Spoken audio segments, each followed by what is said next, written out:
উত্তর 24 পরগনা জেলার শিয়ালদা রানাঘাট ট্রেন লাইনের একটি বিখ্যাত স্টেশন কাঁচরাপাড়া, যার পূর্ব নাম ছিল নবহট্ট গ্রাম।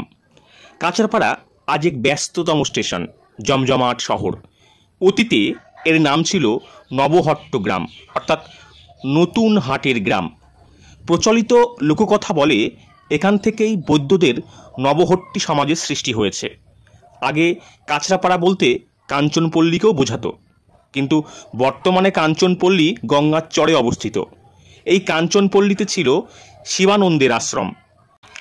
লীলাচল থেকে শান্তিপুরে অদ্বৈত আশ্রমে ও নবদ্বীপের শচী মাতাকে দর্শনে যাবার পথে চৈতন্যদেব শিবানন্দের আশ্রমে এসেছিলেন, একথা লোককথা বলে। বর্তমানে এই কাঞ্চনপল্লীতে কৃষ্ণরায়ের সেই দক্ষিণমুখী মন্দিরটি আছে। সেটি পশ্চিমবঙ্গের অন্যতম বৃহত্তম আটচলা মন্দির। অলিন্দের পিছনে গর্ভগৃহ, পোড়ামাটির ভাস্কর্য দেখার মতো।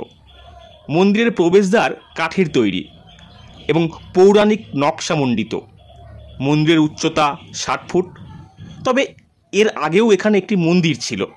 সেই মন্দির তৈরির পিছনে যে লোকশ্রুতি বা লোককথা আছে তা হলো, প্রতাপাদিত্যের খুড়তুতো পুত্র যশোরজিৎ একবার কচুরায় প্রতাপের বিরুদ্ধে নালিশ করতে দিল্লি যান।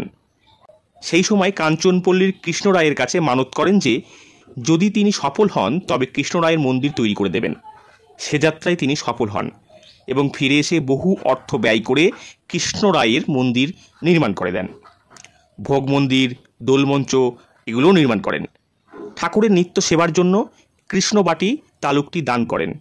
সেই সময়ে এই অঞ্চল ছিল যশোর রাজার অধীন। তবে যশোরজিতের মন্দিরটি গঙ্গার ভাঙনে গঙ্গার গর্ভে যাওয়ার পরে বর্তমানে মন্দিরটি তৈরি করে দেন কলকাতার বিখ্যাত নিমাইচরণ ও গৌরচরণ মল্লিক মহাশয়। এই কাঁচরাপাড়ায় জন্মেছেন বিখ্যাত পুরীর গোস্বামী, নিমচাঁদ শিরোমণি, ঈশ্বরচন্দ্র গুপ্ত, প্রেমচাঁদ, কবিরত্ন, হরিমোহন সেনগুপ্ত প্রভৃতি বহু যশস্বী পণ্ডিত। রানী রাসমণিরও জন্মস্থান এই কাঁচরাপাড়ায়, অন্তর্গত কোনা গ্রাম।